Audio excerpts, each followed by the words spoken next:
सोचें एक ज़हीन सर्जन जिसका सिर्फ एक ही जुनून हो, मौत को शिकस्त देना। लेकिन जब इंसान खुद को खुदा समझने लगता है ना, तो उसका अंजाम अक्सर बहुत खौफनाक होता है। तो आइए आज डॉक्टर समीर की कहानी सुनते हैं, एक ऐसा शख्स जो साइंस की हुदूद को पार करके सीधा पागलपन की गहराइयों में जा गिरा। ये अल्फाज डॉक्टर समीर ने एक सिक्योरिटी गार्ड से कहे थे। ये वो लम्हा था जब उसका गुरूर और पागलपन पहली बार खुलकर सामने आया। ये इस बात का साफ इशारा था कि वो खुद को अब आम इंसान नहीं बल्कि मौत पर फतह पाने वाला कोई देवता समझने लगा था। तो आखिर ये डॉक्टर समीर था कौन? खैर, दुनिया के लिए तो वो एक मसीहा था, एक बहुत ही काबिल सर्जन जिसके हाथों में शिफा थी।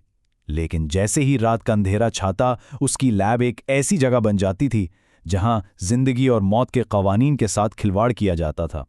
समीर असल में एक बहुत ही खौफनाक दोहरी जिंदगी जी रहा था। दिन में वो अस्पताल में लोगों की जानें बचाता और रात में लावारिस लाशों पर खुफिया तजर्बात करता। उसका ख्याल था कि वो इंसानियत की सबसे बड़ी खिदमत कर रहा है, यानी मौत को हमेशा के लिए खत्म करने की कोशिश। और यही जुनून था जो उसे सीधा तबाही की तरफ ले जा रहा था। उसका तरीकाकार बज़ाहिर बड़ा साइंसी लगता था। सबसे पहले एक लावारिस लाश हासिल की, फिर उसे एक शीशे के चैम्बर में रखा। इसके बाद कुछ खास किस्म के केमिकल्स का मिक्सचर अंदर डाला और बस इंतजार करने लगा कि जिंदगी के कोई आसार नजर आए। सब कुछ कितना कंट्रोल में लग रहा है ना, लेकिन असल में वो जिस चीज से खेल रहा था वो साइंस से कहीं ज्यादा खतरनाक और नाकाबिले फहम थी। और फिर एक लम्हे के लिए लगा जैसे वो कामयाब हो गया। धुएं के अंदर उस मुर्दा जिस्म की आंखें खुल गईं। समीर की तो जैसे खुशी का कोई ठिकाना ही नहीं रहा। लेकिन जैसे ही लाश को चैम्बर से बाहर निकाला गया, वो फिर से बेजान हो गई। ये नाकामी समीर से बर्दाश्त नहीं हुई और वो गुस्से से पागल हो गया। अपनी सारी मेहनत को जाया होता देखकर समीर ने मायूसी में उस लाश को अपनी लैब से उठाकर बाहर गली में फेंक दिया।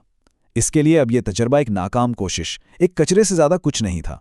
लेकिन कहानी यहां खत्म नहीं हुई। जब समीर ने खिड़की से बाहर झांका तो उसके पैरों तले से जमीन निकल गई। वो लाश अपने पैरों पर खड़ी थी, उसे ही देख रही थी, और उसके चेहरे पर एक ऐसी अजीब मुस्कुराहट थी जिसमें जिंदगी का कोई नामो निशान नहीं था। तजर्बा कामयाब तो हुआ था, मगर अब वो समीर के कंट्रोल से पूरी तरह बाहर हो चुका था। इस खौफनाक वाक़े के बाद समीर का जुनून कम होने के बजाय और बढ़ गया। अब उसका नया मंसूबा था द मिरर प्रोजेक्ट। वो जिस्म से नहीं बल्कि आईने में नजर आने वाले अपने ही अक्स से एक वजूद बनाना चाहता था, एक ऐसा क्लोन जो उसका अपना ही साया हो। ये नज़रिया किसी साइंस फिक्शन कहानी की तरह लगता है ना? लेकिन समीर के लिए ये एक हकीकत थी। वो वाकई ये मानता था कि आईने के पार एक और दुनिया है और वो उस दुनिया का दरवाज़ा खोल सकता है। ये उसके पागलपन का अगला लेवल था। और बहुत जल्द आईने की दुनिया ने जवाब देना शुरू कर दिया। एक दिन समीर ने देखा कि आईने में उसका अक्स बिल्कुल साकित खड़ा है और उसके हाथ खून से लथपथ हैं। वो अब सिर्फ एक अक्स नहीं रह गया था, वो एक आजाद वजूद बन चुका था जो नफरत से समीर को घूर रहा था। और फिर इस अक्स ने बोलना शुरू कर दिया।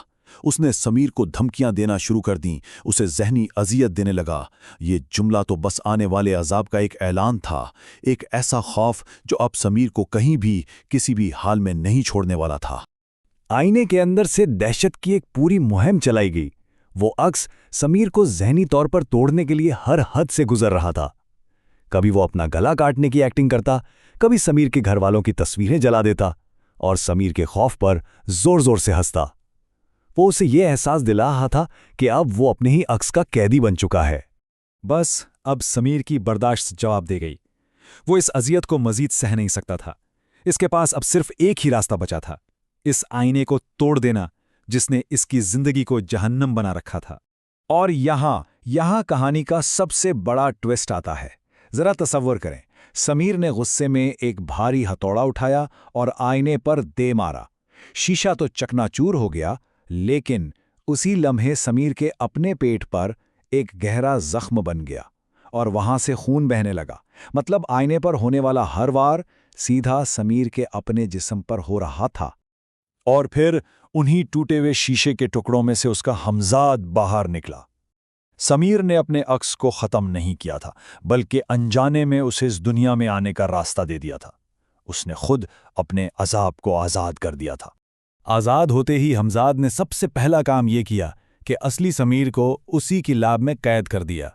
अब वो जगह समीर के लिए एक जेल थी, जहां उसके पिछले तजर्बात की नाकाम रूहें उसे घेरे हुए थीं, शायद उसके गुनाहों की याद दिलाने के लिए।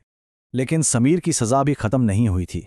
नहीं, उसके गुरूर और जुनून का अंजाम उससे कहीं ज़्यादा भयानक था जितना कोई सोच सकता है। इसकी असल कैद तो अब शुरू होने वाली थी। बहुत आहिस्ता आहिस्ता समीर का जिस्म बदलने लगा। उसकी खाल सख्त होकर चांदी जैसी शीशे में बदल गई। इसके चेहरे के सारे नक्शो निगार मिट गए और आखिरकार इसका पूरा वजूद एक जिंदा आईना बन गया। एक ऐसा आईना जो देख सकता था, सुन सकता था और सब कुछ महसूस कर सकता था। इसके हमजाद ने जाते जाते उस पर इस प्रोजेक्ट की सबसे बड़ी और खौफनाक सच्चाई वाज़े की। अक्स का मकसद कभी भी इंसान बनना नहीं था, वो तो बस अपनी कैद से निकलकर इस दुनिया में दाखिल होना चाहता था। समीर की सारी तहकीक एक बहुत बड़ी, बहुत ही खतरनाक गलतफहमी थी। और अब समीर की ना खत्म होने वाली सजा शुरू होती है। वो हमेशा के लिए अपने हमजाद से जुड़ चुका है। जब भी उसका हमजाद बाहर की दुनिया में अपने आप को तकलीफ पहुंचाता है, जैसे अपनी कलाई काटता है, तो दर्द असली समीर को होता है और खून उसके आईने जैसे जिस्म से बहने लगता है। ये एक ऐसी अजियत है जिसका कोई अंत नहीं है। ये थे इसके हमजाद के आखिरी अल्फाज, जब वो समीर की ज़िंदगी जीने के लिए उसकी लैब से बाहर निकल गया। और समीर, जो अब एक जिंदा आईना है, सिर्फ देख सकता है, हर दर्द महसूस कर सकता है और शायद हमेशा के लिए रो सकता है। समीर की ये कहानी हमें एक बहुत अहम सवाल पर छोड़ जाती है। जब कोई अपनी ही ज़ात की तारीक गहराइयों में झांकने की कोशिश करता है तो उसे उसकी क्या कीमत चुकानी पड़ सकती है। शायद कुछ दरवाजे ऐसे होते हैं जिन्हें हमेशा बंद ही रहना चाहिए।